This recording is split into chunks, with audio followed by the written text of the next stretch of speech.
cam on. While I'm trying to check for my own. Y'all can hear that feedback we on too? here. No, I don't. We on though. I'm on. There, go on. All right, cool. So, welcome everybody. I got a couple trying to wait to get let a couple of viewers get in here. But welcome everybody, man. Thank you guys for joining. My first of a web series on breaking the silence. Just talking about some of the things that men deal with, some of the things that men struggle with, some of the things that men go through. If you in here, let me know. If you in here, let me know. Drop a comment. What's good, Mill? I see you, bro. Yeah. So. Hey, can you hear? I can't even hear. Oh, you can't hear? I hear you, bro. I hear him too. I see Jamil is in here. Hello?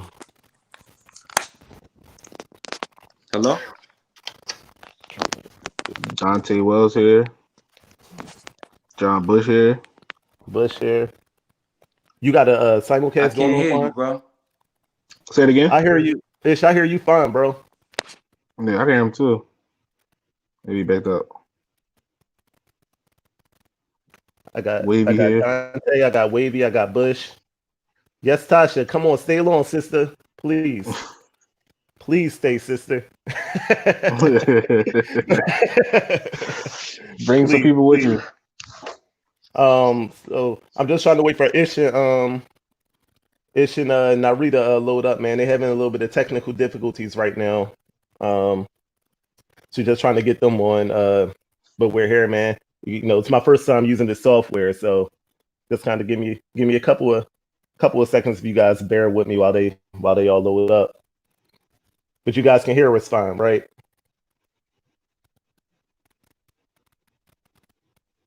Shaheen, what's good, little bro? What's good, Quan? How can we share a link for this? I only shared the. Go to my page. The stream is the live stream is on my page. Just go to my page and share it. You. Yeah, I got you added on right now. Yeah, I hear you fine, bro. Yeah, I hear you fine. Yeah, it's public too, so just go to my page and share it, and it'll pop right on your joint. Reese. Yo, I hear you, Ish. I can't hear you. I hear you fine. Let me see if I can comment. Oh, matter of fact, we got a private chat in here that I can use, can I? Look, why I left that time? I can't hear you, bro. I hear you fine, bro. You see it in the check the private chat. I'm gonna text you. Text you.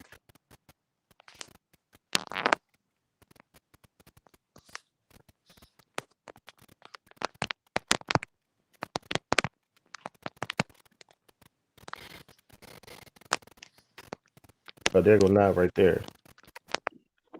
Reese, can you hear me? Yeah. Cool. All right, I got now on. Right now, let's figure out how we gonna put everybody in this stream.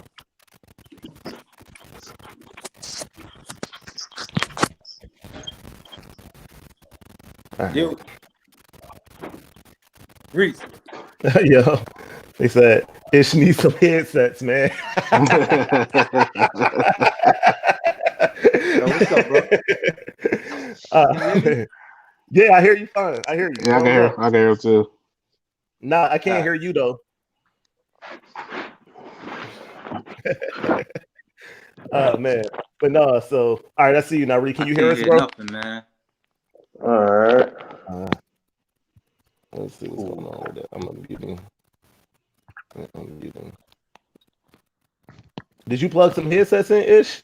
Nah, I can see your mouth moving, but I can't hear you. Yo, who that laughing? I can hear somebody laughing. That might have been me. Can you hear me? Yeah, I can hear you, Daquan. All right, you can hear me. You just coming through, fellas? I can hear. I heard whoever just hopped on. Yeah, I heard you. Nah, it's just me. You can't hear Ish. I just can't hear Rush. All right, that's hold on.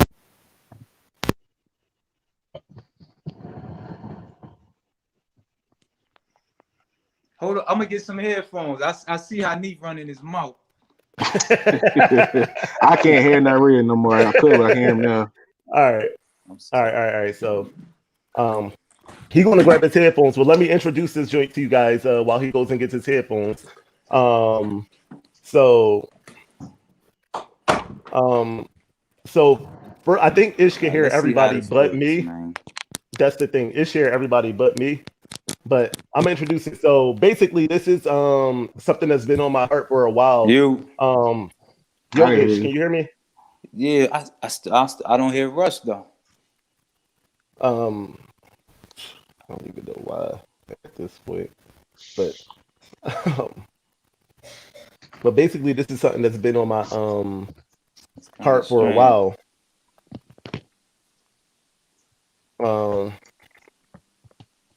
And I just wanted to just kind of open up about some of the things that men struggle with and that men deal with that people don't realize that we're dealing with, that people don't realize that we're going through, issues that we're having that we just don't talk about for one reason or another. So I brought along some of my. Man. I'm gonna try to go out and come back in one more time. Okay. So I brought along some of my good friends, my good friend Nari, man, my good friend Daquan, and my good friend Ishmael. So while Ish worked through his technical difficulties, I'm gonna let Nari kind of start off and introduce himself. I'm laughing at the comments, man. Y'all hilarious. I'm gonna let Nari go ahead and introduce himself first while we work through these technical difficulties with Ishmael. All right, bet y'all can hear me though, right? I'm clear. Yeah, I can hear Nari. Yeah. All right. As you said, I'm Nari. I don't really know what to say about myself, man. Family man. You know what I'm saying? Coach, mentor. It's not really much else to it, man. I'm in sports. How about that? Go ahead, Quan. My name is Daquan. As Reese just said, everybody call me Quan. Family man too. Got three kids, 2 girls and a boy. That's it. Sports. That's it. Sports video games. Right. You hear me, Ish? Man, I hear all y'all besides Reese, man. Yo, just tell him to introduce himself for me, guys. Hey, Reese, stop blocking me, man. No, he just wants you to introduce yourself, Ish.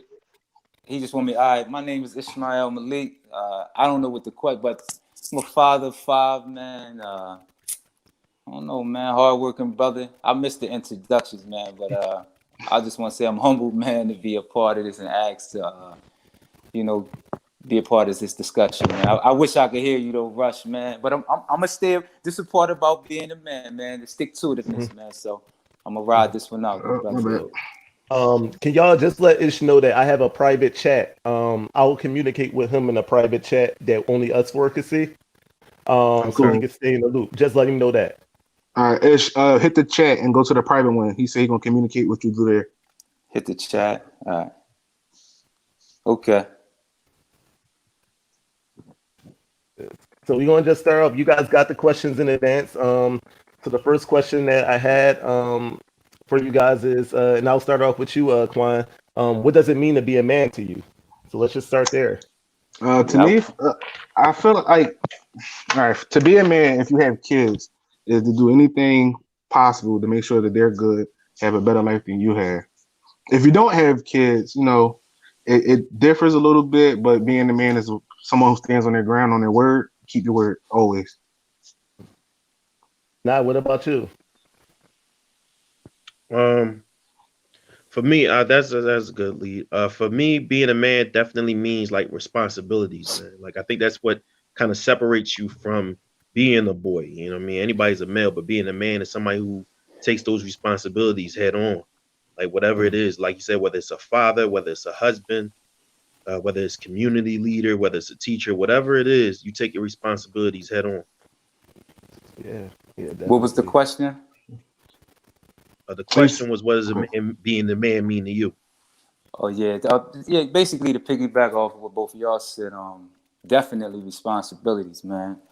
That's the one glaring thing I feel like is totally different than when I was, you know, in my adolescence and my young teens. Is just owning the responsibilities that come with being a man. And I always had a saying that I always thought about, and it said, "Heavy is the head that wears the crown."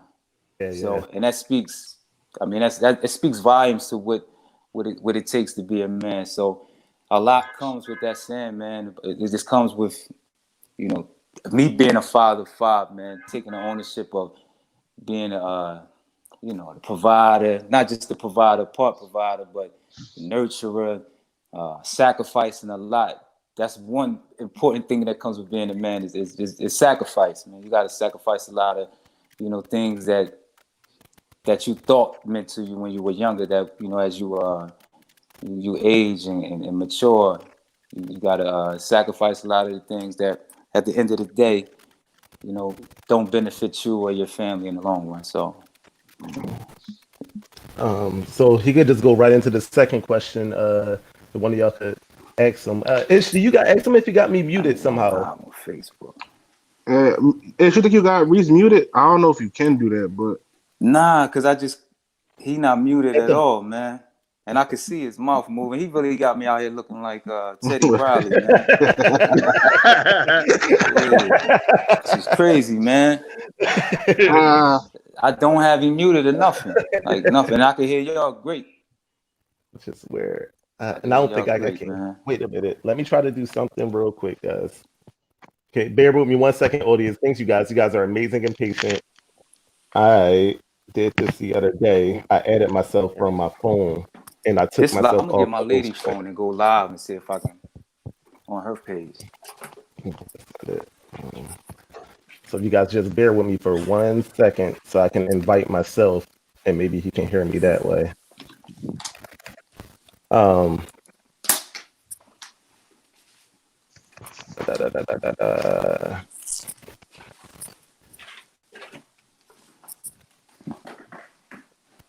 Wait a minute. I don't need to go through all that. I got a work phone and a personal phone, so I invited myself. What I did was I invited myself on my person from my personal phone on my work phone, and that way I could just be in there. How y'all feeling, Nah? Good, man. Good to be home. You know what I mean? I don't feel like being at where I'm at during the day, but it's always good to be home. Yeah, man, I know you're going through some stuff at the old job. So I know me and Nari used to work together when I worked for the Department of Welfare. So they're still at work, but to my understanding, they aren't social distancing in the way that they should be. Not at all. Well, finally, they getting it together to the point where it's supposed to be one at every cube. So it took them long enough, but today they finally starting that. What about you, Quan? How you been handling everything?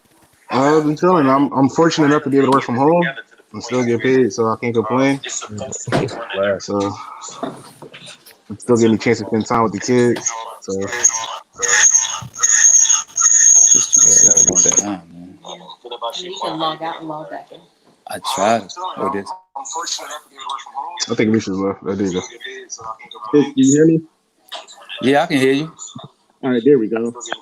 Come on, man. Ah, yeah. There we go. There we go. But what happened? I just added myself from my phone instead of being on from the laptop. Got you. That might be what it Appreciate that, was. good brother. All right. Thank God. No doubt. All right, we here. All right. Sheesh. All right. So I heard your good you had that good old answer that you just gave us, bro. So I'm gonna just stick right here with you, man. Why do you think it's so difficult for men to express their emotions? I don't really think it depends on what you mean, like difficult, because I think brothers definitely men express their emotions a lot. I mean, you look at social media, it's a lot of cats.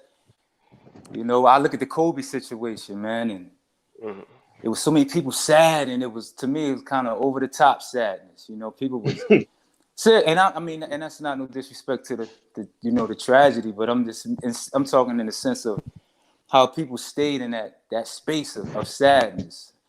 You know, and people show the emotion of being happy when things are going on with the teams and stuff like that. Only I think the emotion that we struggle with showing as men the most is the sadness piece. Yeah, Because for sure. it's almost a sign of it's not a sign of weakness, but in our culture, that's always looked at as a sign of weakness. When we admit that we hurting about something, normally it's like, yo, just shake it off, man. You'll be all right. Everything be cool. But that really is just suppressing, the feelings that you're dealing with instead of taking it head on. So if that's the only emotion that I could really see that we suppress more than anything. Yeah, I'm going to piggyback on that, and that was what I was going to say. I think the hurt. Hold on I one wouldn't second, say. Quan. Is Oh, there yeah, no still problem. an echo, guys? Somebody commented there's an echo now. Is there an echo still there? I don't hear echo. I I don't hear heard it one when either. I heard it when Ish was near the other laptop because it was playing it back in the background, but I don't hear it now. Yeah, I don't hear it. I know it was there for a Mm. second when I first switched from the laptop to the phone, but it went away when I muted the laptop. All right, cool. Thanks, Tosh. Go ahead, Quan. Go ahead. So you Oh can no, piggyback off of him now. yeah, I feel like a lot of like we do share emotion, especially if it's happy or like a good feeling. You want Yeah. everybody to chime in with it, make you feel better. But the hurt part, because like you said, our culture is you gotta be tough, don't cry, put your chest out, put your head up, and we don't ever get a chance to let that sadness out, so we hold on to it, and it builds up, and that's the Yeah. one emotion that is hard to share as a man. Okay. Now, really, we was asking, why you think it's difficult for men to show their emotions? I'm pretty sure, somebody mentioned our culture and not just our culture, society as a whole has never been favorable to men showing vulnerability. Mhm. Um, so, you know what I'm saying? Like like they said, like sadness, anything that could be perceived as weak, even your feelings being hurt, really not Yeah, supposed to be well, for so long we was taught we wasn't supposed to even show that. So it sticks with you. You can sit there and learn all you supposed to learn, but it's still gonna be a fight with you because that's just who you've been trained to be for so long. yeah, Right. Yeah. Yeah. So I think when I came up with this question, right, guys. So I started thinking like back when I was like a kid, like 4 or 5, 3, 4 or 5 years old, and like I had to ask myself, I'm like, did we really groom men to show emotions healthily, right? And like, that was a question I really had to ask myself. Like, did we groom men? Like, we don't groom young men to show emotions in a healthy way. A little boy falls 4 or 5 years old and starts crying. You gonna dust yourself off. You be all right. You good. yeah, Walk it Right. off. You straight. When you get into grade school, middle school, and you start to fight, you could be bawling with tears running down your face, trying not to do it.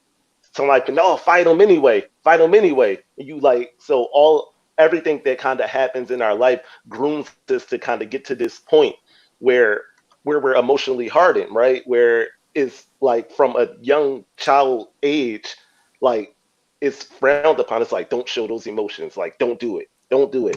Don't let them see you weak. Don't let them see you weak.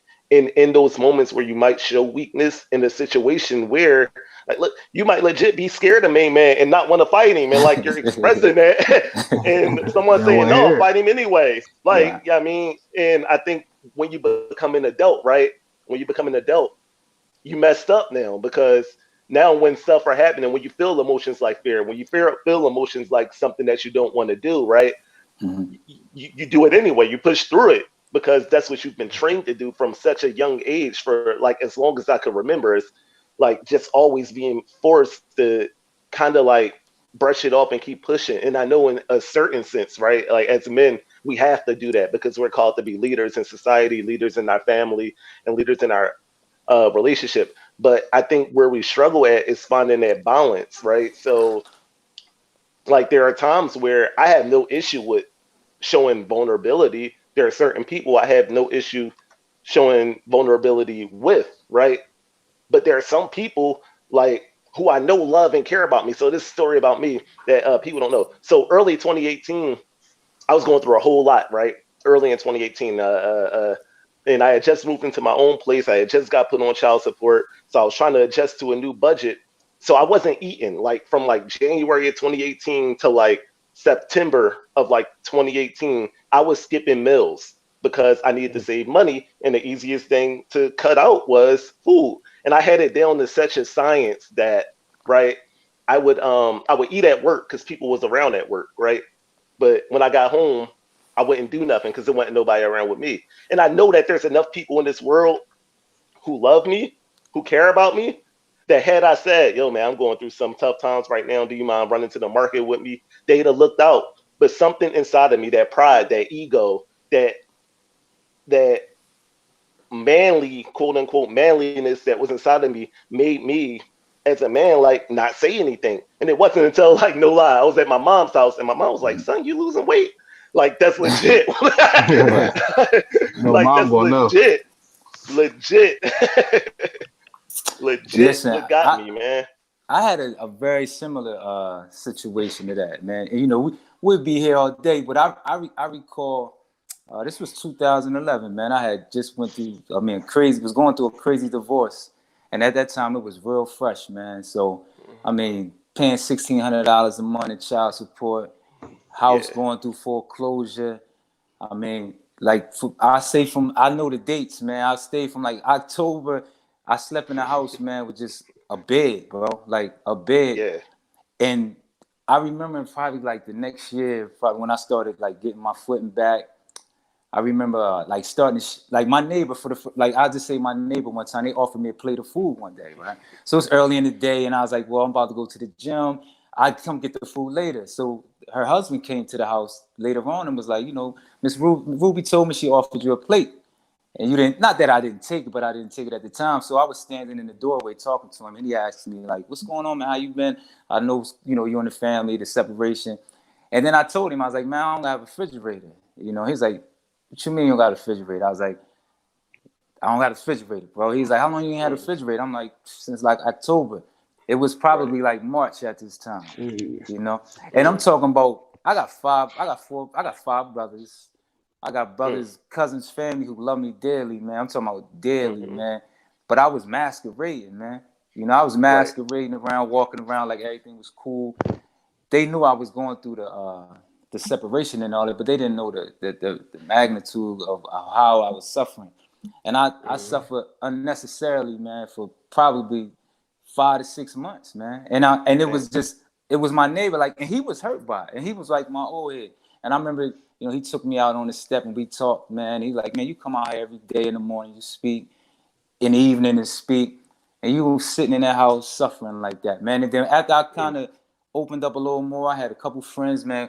Like, I'm talking about brought me sneakers, brought me what you call, like one of them little oven stove cook joints, man. So that it was like all self-inflicted, man, all self-inflicted wounds, man, because, you know, of us being too bullheaded, man. And that stuff spills over, man. Like, luckily my vice was lifting weights and doing things of that nature, not drugs or depression and all of that type of stuff, because that's typically what happens from this stuff, man. Yeah, so that's a perfect segue, man, into Quan. I know you have a story we talked about. So go ahead. You go take the floor, Quan. So back in August, you know, found out some things about, you know, my significant other, the mother of all three of my kids. So, you know, was trying to work through that. It ended up not working out. We split. So we've been together since we were 16. I'm 25 now. And this is like right before my 25th birthday. So, you know, finally split. My first time getting my own place. I was by myself. She had the kids majority of the time, where before I had the kids every day, all day. Before work, during work, after work, I had the kids. So like that adjustment to, you know, for one, being alone, two, not having my kids, it wore down on me. You know, I was talking to my mom, talking to my friends, talking to my cousins, and, you know, everybody was saying the right things, but it just wasn't registering because I wanted my kids. Like, I want my kids, I want my family. And, you know, February 6th, I was in here. You know, my vice for the depression from that was playing the video games, the end of the games all day with my brother, my friends. Just that was how I was getting through, and it stopped working for me. And that night, at like 10:30, I text. It was my mom, my dad, it was the mother of my kids, my brother, my stepmom, and I think my grandma. And, you know, I texted them. It was a suicide note, and I walked out the house, got in the car, drove down to Lemon Hill. I had a bottle of pills in the car, took almost the whole bottle and just sat there, just watching my phone ring. Everybody calling me, where you at? Where you at? My mom, brother, everybody just calling. Best friend that I didn't even text was calling me. And I remember I just was fading out, and then I just threw it all up. And I knew my mom would be here. I knew my brother would be here. My mom had the key to my house. I get here, of course, they here with the cops, and they took me to Temple down what's that? Like Frank Lehigh, Frank Lehigh, Allegheny. Yeah. And they took me there for the night. I was there for the night, and just sitting there and just see those people there. I was like, I don't belong here. Like, yeah, I want my family and my kids, but I'm still here. I still got my kids. So like that opened up for me. But like the entire time from that happened in August, like I found out in August and all the way up to February, I was trying to cope. I was still running errands with my mom, still, calling my brother, joking with him, trying to joke on the game. Just seemed cool because I didn't want to show that weakness that I was hurting. And that goes back to like the first question. That's hard, man. Yeah, man. That joint got me teared up over here, man. Well, thankfully your stomach rejected the pill. Yeah, brother. seriously. Yeah, seriously. He was meant to be here. Right, man. Was meant to be here. Yeah, man. I remember maybe like early March, and when you posted it on Facebook, I like woke up that morning, and you kind of wake up, you grab your phone, and what kind of foolishness did I make? What kind of foolish mistakes did I make? That I missed overnight, and I grabbed the phone. The first thing I saw was Quan tell that story, and I'm like, damn, like, yeah, man. I'm like, that's my youngin, man. Like, that's my young boy. Like, I mean, like, I know we don't talk every day, but like, that's my young boy. And the first thing I could think of was like, man, you never got to suffer in silence as long as I got breath in my body, man. Like, you never. That's exactly what you have to commented get to the point where, right? Like, you never have to suffer in silence as long as I'm alive, man. You see, you're getting a lot of good feedback over here. I know we're on a little bit of a delay, so I'm trying to click on the comments as they pop up. I mean, I think so you can see them. Not to jump. I don't know if this jump, but I know that's why therapy, man, is so important, man. Because around the time when I was going through what I was going through, she's my wife now, but when I first met my lady, we used to talk all the time, man. And then, one day she asked me, she's like, you ever, consider talking to somebody? And of course, I called her. We like, man, you crazy. I ain't talking to nobody, man. Like no stranger and telling a stranger my problems. Yeah, but for real. It was a game changer though. Like it was a game changer, man. Because, my father was murdered when I was young. So when we talk about what does it mean to be a man, like, it was trial and error for me and my brothers. So I didn't have a man in the household after the age of 12 to teach me how to be a man. I learned from the streets. I learned from cats that was broken. This broken men trying to raise me and teach me, their views of what a man was supposed to be. And I remember real quick, I'm talking to the therapist, and she asked me about my mom and my father, and I was like, well, my father, he passed away, and she's like, oh, how? And I was like, he was murdered. And I just said it just like that and kept talking. And then she came back to me and she's like, oh, how did that make you feel? And of course I was on that, hey, I'm all right. I got through it, that type of thing. And then she asked me, did I get therapy when I was a kid? And I thought, like, no, we didn't get anything. Like, we didn't, it was just, you're going to be all right. We'll get through this type of thing. And that's like the PTSD, man. That stuff carried. Yeah. And it spills over with, how we deal with our emotions. And I remember like the next week, she was like, when we come, we're going to talk, the whole session is going to be about your father. And I'm like, man, and this probably was 2012. My father was murdered in 85. When I say I sat on this couch and cried, man, for 45 minutes, and I started laughing. I'm like, yo, she's like, what's for? She's like, what? I was like, yo, I can't believe I'm crying over this. You know what I'm saying? She was like, you've never talked about it. And I realized at that point I had never really like just healed from that. And that day was like a turning point for me, man. So, and I tell anybody now, and everybody, like, listen, man, go find somebody couch you can sit on, man. That's not, I mean, it could be a family member, but preferably not somebody that's in your family that you feel comfortable just, letting go. Yeah. Yeah, because I tried to talk to my mom without a dog to fight. Yes. It's funny because like to see what so you see I got Salima comment up on the screen right now. So She's a therapist friend of mine, so I won't go into too much detail. But one day, I ended up kind of like sitting in front of her. She just kind of recommended that I had to have a one-on-one session with her, Mhm. and I'm in this joint because she was close with my girlfriend at the time. So I'm in this joint like, oh, where'd he go? Oh, Quanda left out on this. So I'm in the joint like, oh man, well, she want to talk to me about relationship stuff with my then girlfriend at the time. So I'll come ready to like unload about, I'm in there ready to unload about my girl. She was like, nah, I just want to talk about you. Mhm. Like, I want to talk about you. Tell me about your life. So we started talking about kind of like my upbringing. And my dad passed in 2010, and like the morning that my dad passed away, I spoke to him. Like we didn't know he was sick. We didn't know he was going to die. So I was going through that story to her, and the same thing. I just broke down crying. Man, this had to be Mhm. like 27, like 3 years ago. Just broke down crying, like just talking about, like my father, and just reliving that day about how I was the first one in the family to find out, and I had to call all of my siblings and hear them break down. There's 6, 7 of us, so I had to hear six of my siblings break down one Right. by one by one by one as I told them, our father passed. That joint is real. Like, you got to take that time to talk to somebody. Which Mhm. kind of, is a good segue into our next question, which is what are some good healthy outlets that you guys have found? Nari, you've been quiet for a while, so I'll let you start off with that one. Yeah, y'all was coming in with the heavy stories. But no, for healthy outlets, I think it's you always want to find something that you can get something out of. Like how Quan mentioned video games. Yeah, that's one of the easy joints because it's something we would do anyway that we enjoy. Yeah. But it's kind of Mhm. like being as though you could, either hit a rut in the video game or you could become so good at it that it doesn't take you anywhere anymore. You play it because you enjoy it and because you're really good at it. It's not going to do enough for you at some point.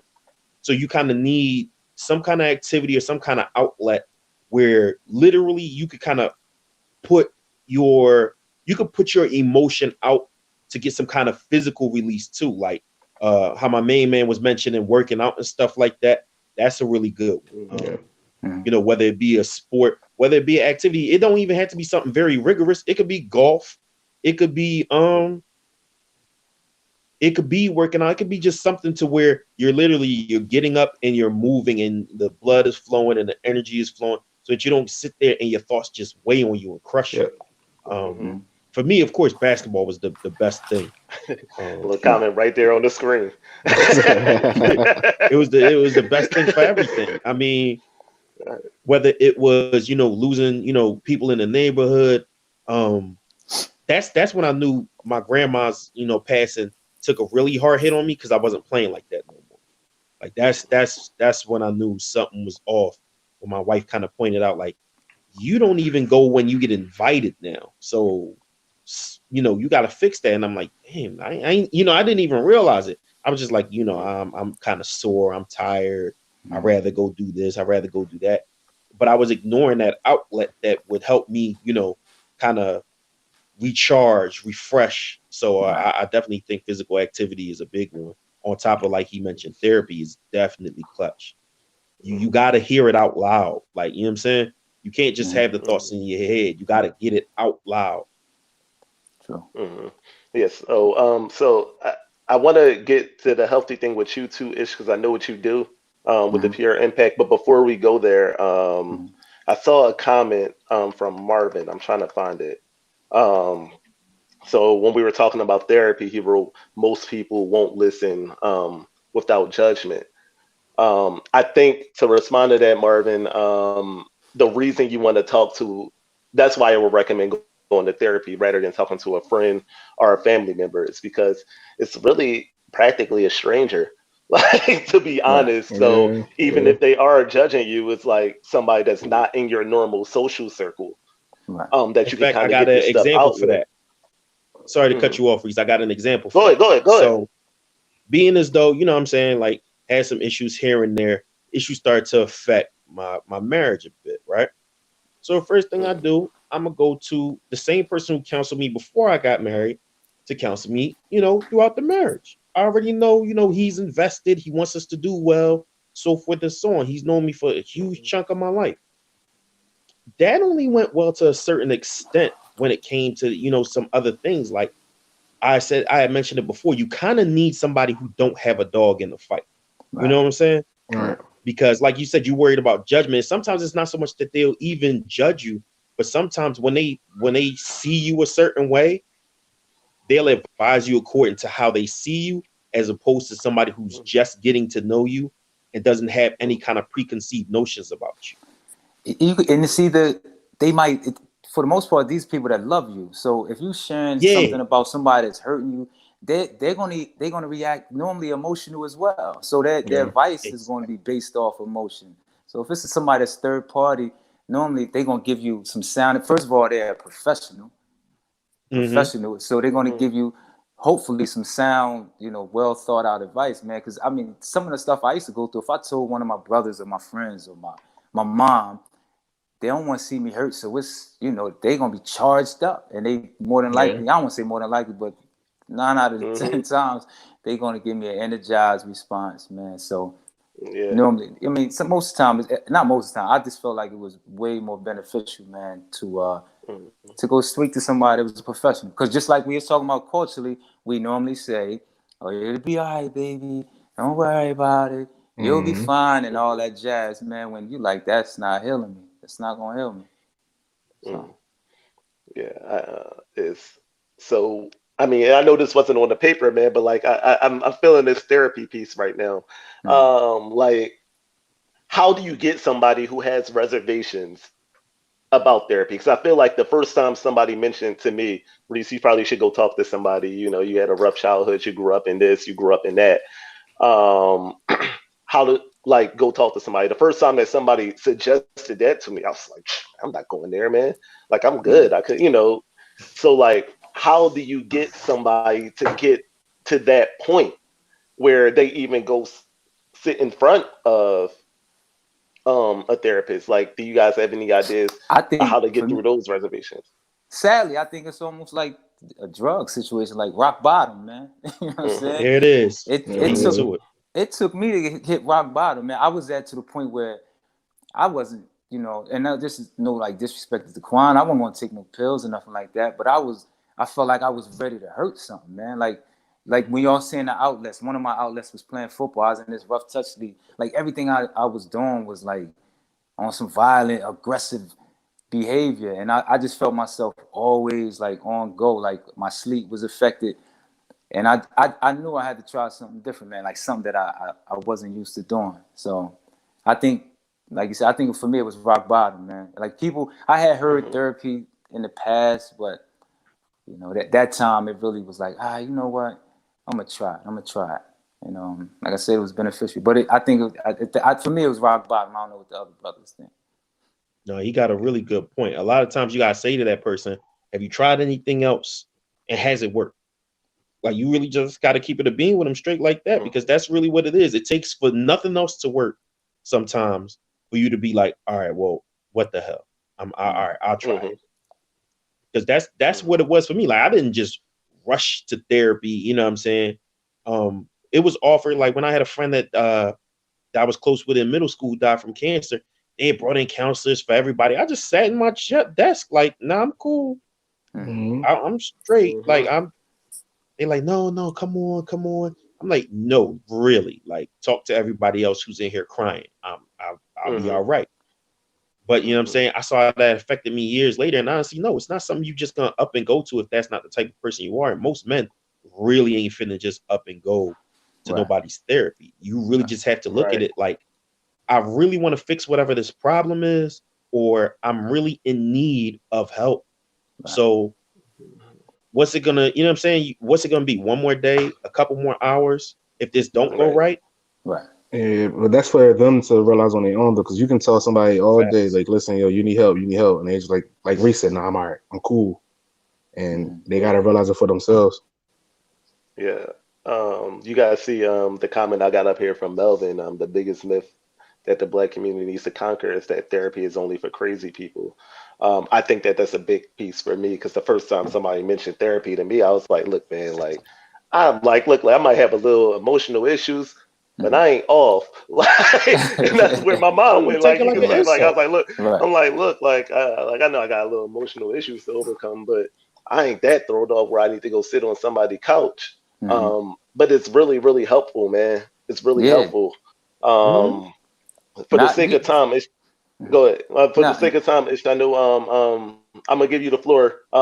But go ahead, Don't say your get. comment, and then just go ahead and go into some healthy outlets that you got too. No, I was just gonna say on the strength of the therapy piece. I remember I was having trouble sleeping, and I remember Mm, just having like because therapy you only got to talk about the heaviest issues going on in your life. You just having a conversation, and we start talking about sleep, and she gave me like breathing techniques and mm, all of these things I use to this day, man. So like even like anxiety, I deal with anxiety, and that's something as a man for a long time I was scared to admit to anybody like anxiety. That's something. What you scared of? What you scared of? You know what I mean? mm, Like my father was murdered, man. I grew up in the inner city, man. With my friends were getting murdered, man. Like, Mhm. mm, why wouldn't I be scared of a lot of different things, man? So, sometimes, I wake up, in a panic, and then talking to the therapist and they talk me, then she's like, well, what you worried about? And you start thinking of all these things, and it's like, nothing's really happening right now. It's just your mind mm, playing games with you. And then I might say some silent prayers and or do some breathing and counting, and then go right back to sleep. It don't affect me like it used to affect. Like before, if that would happen, I'd be up spinning. Now it's just mm, like, oh man, something triggered. I might have had a little dream and it triggered something. So now I can just relax and go back to sleep. But what you say the healthy thing, the healthy thing for me, yeah, man, is healthy tips is the gym. Like I fell in love. I always worked out, but I love the gym, man. I love just just going in there and getting it off, man. And I think the thing I love more than anything right now is running. Running is just liberating, man. Just go out, mm, I get my best thoughts when I take a nice little jog. So running and eating. So I think it's all like mm, it's a marriage. It's like a lifestyle, so to speak. So once you get mm, into maybe fitness and working out, you start be more conscious of what you're eating. It's just yeah, that's just the different levels you start going. And for me, I remember, like I said, I keep going back to those times when I was having a rough period, and I always got physical. So that's another issue we need to speak on too, is health, as far as brothers yeah, getting routine Yes, checkups and all for that type sure. of stuff. yeah, Because definitely, somebody definitely. somebody recently said some foolishness to me, and it's like they're talking about their blood and what you call it, like the diabetes and all of this stuff. And it's like, well, I know you don't be going like to the doctor. And I looked at him like, what you mean I don't be going to the doctor? He's like, man, no, we don't be going. I'm like, no, I get a yearly physical. So I say all that to say, my doctor at the time, like, because my doctors, I had him for about like 20 years now. And I had told him about what I was going through. And he was like, he's like, based on what you was going through, I expect your numbers to be elevated. And he was like, but he knew my lifestyle with the gym and everything. He's like, man, don't ever get that up, man, because that's the one Mm, thing right now that's basically saving you. So Mm. mm, that's the mm, balance we need, man, because we gonna encounter hard times, man. Like that's just inevitable as human beings. But you just gotta have healthy vices, man. You gotta have healthy vices. I see way too many brothers, man, bragging about eating unhealthy, drinking, mm, smoking. But mhm. look at me like I'm a ninja, cause I'm in the gym. They seriously, man, they make fun of me. I'm only laughing because I know I'm one of them brothers. I be messing with you. Yeah, straight up, man. So it's just the balance, man. Like you gotta put even more in than what you take out, man. And we only get one go of this, man. So you gotta really take care of your temple, man. And you see what's going on now with this whole coronavirus thing and how it's taken out a lot of our people who have preconditioned uh, situations, but it's also to do with us just being unhealthy, man. You know, Mhm. us being unhealthy, man. So we gotta take care. We gotta take better care. And another thing is music, brother. Music, man. Music's too the Absolutely. savage beast, man. Yeah, I Yeah, didn't get a man. chance to say, but that's like a big hobby of mine that I picked up is I make beats like a lot. And Right. that's like yesterday, I just sat down, no TV, no lights, and just sat on my computer. And I ended up making like 7, 10 beats yesterday. And it was relaxing and it was therapeutic and I got my mind off everything. So There you go. Mhm. Yeah, Mhm. no, that's That's good, man. Ish, I know you got to get out of here in 8 minutes, He got it down bro. to a science. I like it. Yeah, we rocking though. We rocking though. I'm gonna get the missus to bring me some. She looking at this, babe. Can you bring me some dates and water? In a little bit. I'm gonna go to 8, man. No doubt, no doubt. No doubt. So I'm gonna skip down. I'm gonna skip question 4 that I sent you guys. Well, I'm not gonna skip it. I'm gonna go to 5 first though. What advice? I'll start with you. What advice would you give to someone that's suffering in silence? I mean, it sounds kind of like basic, but like don't like you know what I'm saying. Like you just gotta be honest. You gotta start being honest with yourself. Right. The same way like how you told the story how if you had spoke to somebody who cared about you around you, you wouldn't have had to be not eating at home. Like I should sock you for that when I see you, by the way. Because like that time period, we was clearly working together, and you was in my face, and you was giving me ride home sometimes, and you tell me you ain't have food in your fridge. Like I'm definitely gonna put you in a sleeper hole when I see you. But I mean, like that suffering in silence, that pride thing is real. Like it doesn't matter what the issue is. For you, it was that. For other people, like I knew somebody who was suffering in silence in a bad marriage. I knew a dude who was getting physically abused by his lady. Another dude who was struggling with child support, but every day he's smiling, he laughing, he joking, and it's like, yo, you gotta realize you could die from this stuff. Yeah, man. Like this could really send you up out of here. Before coronavirus hit, like the kind of stress levels that we take on ourselves, you suffering in silence, you can die and somebody never know what happened. Like somebody never know why it happened. Right. Like, hey, he was just out kicking it with me yesterday. What happened? I have a stroke. Masquerade. Like it's not worth it. Like that's the thing that people need to understand, that us men need to understand. It's not worth it to suffer in silence, man. Right. Yeah. You, especially if you have other people to take care of, go get help. If not for yourself, then for them. You want to be around for them, go seek help. Yeah. Because you just can't do it all by yourself. We all human. Right. Yeah, I remember a status you had up a few weeks ago now, and I think it said something along the lines of, "I'd rather hear about your problems than hear about your funeral." And man, that thing stuck with me. Like that thing stuck with me, like right here, man. Like, and now, like I'm really conscious, so you guys don't know this. Like, I'll throw love you around a lot, man, because Yeah, and I I said just because feel my like man had a brothers need to stroke. hear that. Yeah, like, because that's My real. man had a like, stroke and he's in his 30s. He's younger than me. Mm. Like, what are you doing having a stroke, boy? I'm fat. Like, I'm fat and got bad knees. What are you doing dunking him on people and having a stroke? Right.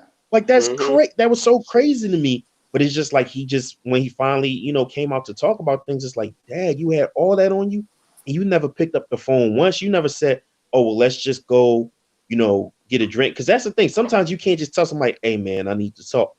Right. Just have little things that get you out. Like I said, for me, sitting on the sidelines, sometimes you get somebody's whole life story on the sideline between the game. Or, on a bike, in between reps in the gym. Right. Or just taking somebody out to go get some wings. Small stuff like that just opens up the door for conversation and then lets that person kind of get off what they need to get off, or let you get off what you need to get off. Yeah. True. Yeah. Quan, what about you? What advice would you give? Especially as someone that kind of went through what you went through earlier this year. Yeah, well, if like 'cause with the therapy thing, I was like, nah, I'm not doing it. I'm not doing that. They don't know me. They don't know what I'm going through. That was my mindset. So if you can't get therapy and you are talking to someone you love, listen to them. Because like my mom was saying all the right stuff. She was saying everything I needed to hear, and I just wasn't hearing it. So if you are talking to somebody you love that's close to you, listen. Just listen to them, and be on. And like Maurice said, be honest and open about what you got going on, also, so they can help even more. Yeah. And what about you, Ish? I mean, it's basically similar to what the brothers were saying. I used to work in this youth group, so we used to do these one of the curriculums was conflict resolution, and the end goal for conflict resolution was like, how can we get, like, whatever you was going through, like, what is the end goal for you? So how do you want to get there? So for people that's going through something, man, I think my advice to them would be to think about, I'm pretty sure we all want to be happy, man. Yeah. There's some hope to be happy. So what's the end goal? Like how you just gotta max out. You gotta max out to get to that point, man. So if things you've tried haven't worked previously, then you gotta continue. I mean, what's that pursuit of happiness? You gotta keep trying and trying and trying and trying something different, man, to find that space, man. So that we can't force it on them. Like I said, I was hard headed. Most of these brothers, all of us was hard headed at one time. But that would just be the advice, man, to just, seek, man. You got to do what's necessary to be healthy, happy, and find that peace. Yeah, so I know for me, right, one thing that I've realized, like the older I get, right, the one thing I realize is like you're not alone. Like you're never alone. Like there's always somebody who's experiencing maybe not like, second for second what you're going through, but a similar situation to what it is that you're going through. And don't feel like, oh man, like if I say I'm going through a financial struggle right now and I let my bro Ish know that, he gonna be looking at me like, oh man, how you going through something financial, man? Like, like you dumb, if you're not struggling right now, you got me at one point in life, like everyone's either going through or have been through what you're going through at this moment. So you can't be ashamed that you're going through what someone else is. And it's like the people who are close to you, man, they love you. And that's another thing that I've learned. Like the people who are close to me, man, they love you. Like they really, really love you. So if you're going through something and you come to them, they're not going to judge you because they love you. And the people who are judging you are people that you don't care about. So, like, and they shouldn't even be on your radar anyway. Right, exactly. So anyway. I kind of got to that point where it's like the people who love me don't care, and the people who care I don't love.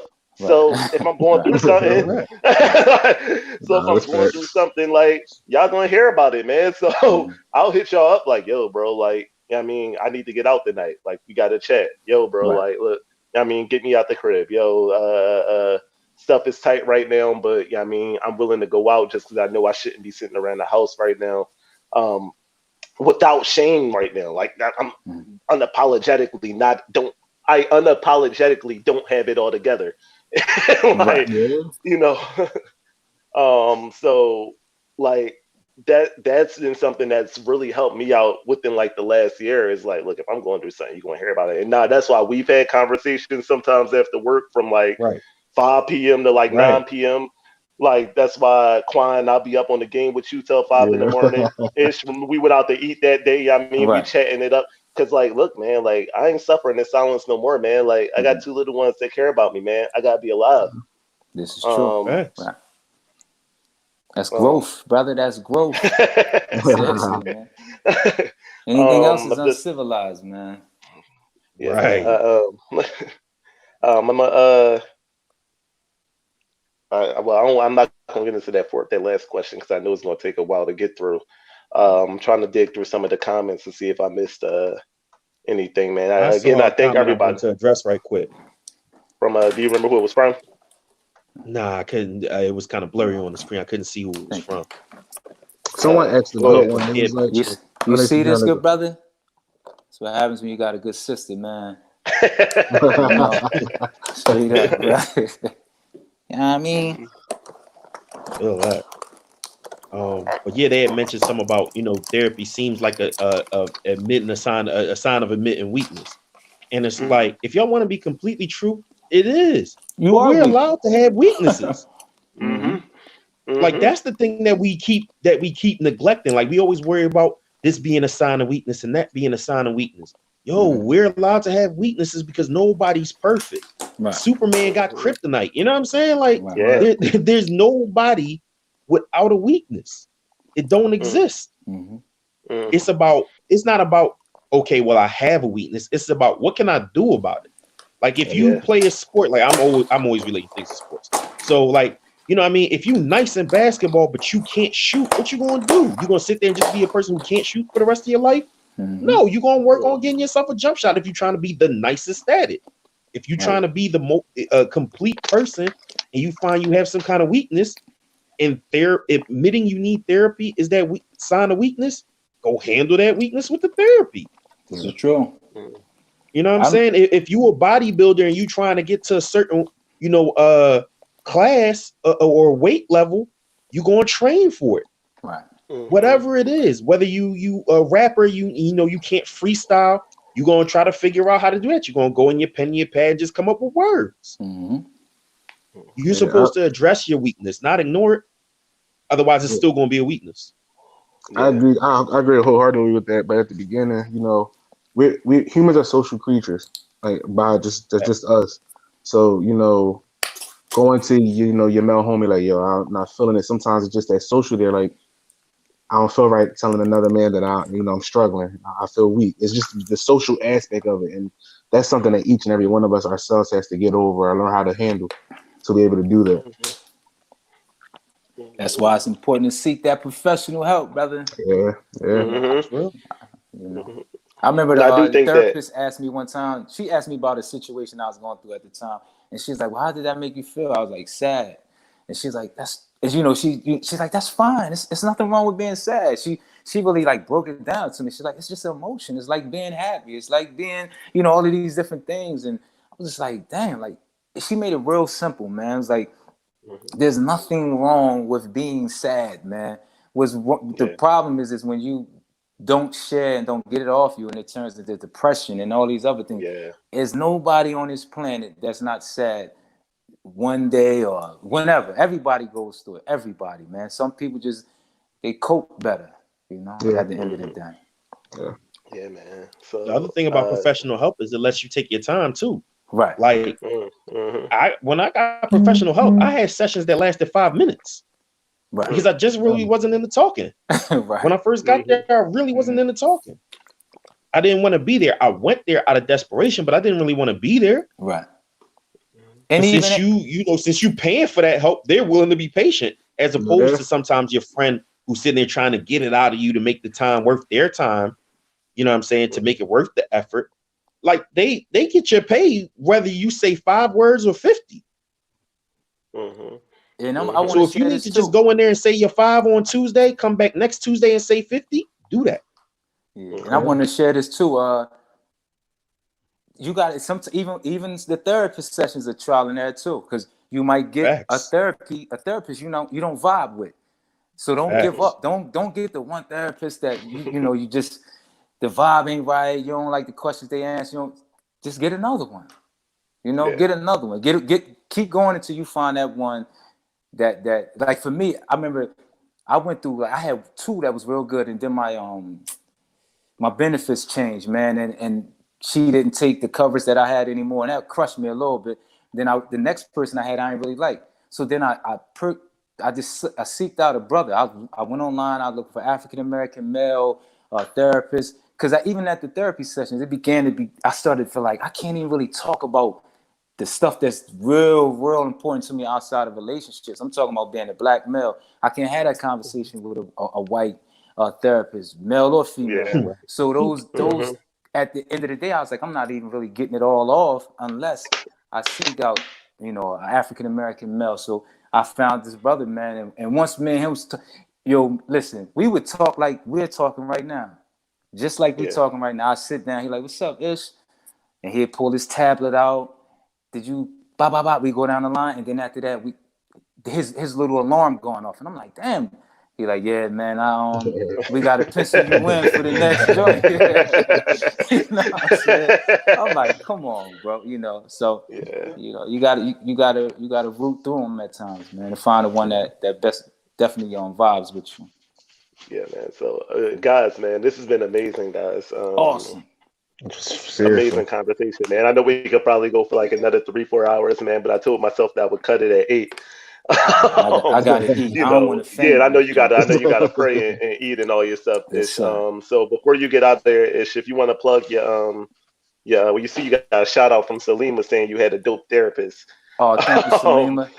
It took some time. I had some real judgmental crazy ones, but I found out I had 2 real good ones. But yeah, you can Pure Impact, man. I appreciate the plug. Pure Impact on Instagram is pure PURE _ impact. Fitness, man. You can talk to me about eating habits. I'm not a nutritionist, man, but I can steer you in the right directions, man. And just help you get active physically, mentally, spiritually, all of that good stuff, man. Appreciate you, Rush. Appreciate you inviting me out, No, man. man. Thank you for coming on, man. I thank all of y'all brothers for coming Yeah, on. likewise. Thanks for asking. Thanks for asking. Thanks for having me, man. It's a Nice great meeting meeting. y'all, brother. Like we got to do it again, man. Like Sign me up. I'm with it. Yeah, I'm down, Reese. You see somebody. I got a comment from a Kathy, guys. She says, "Do any of you have contact info? I work with Team Dads."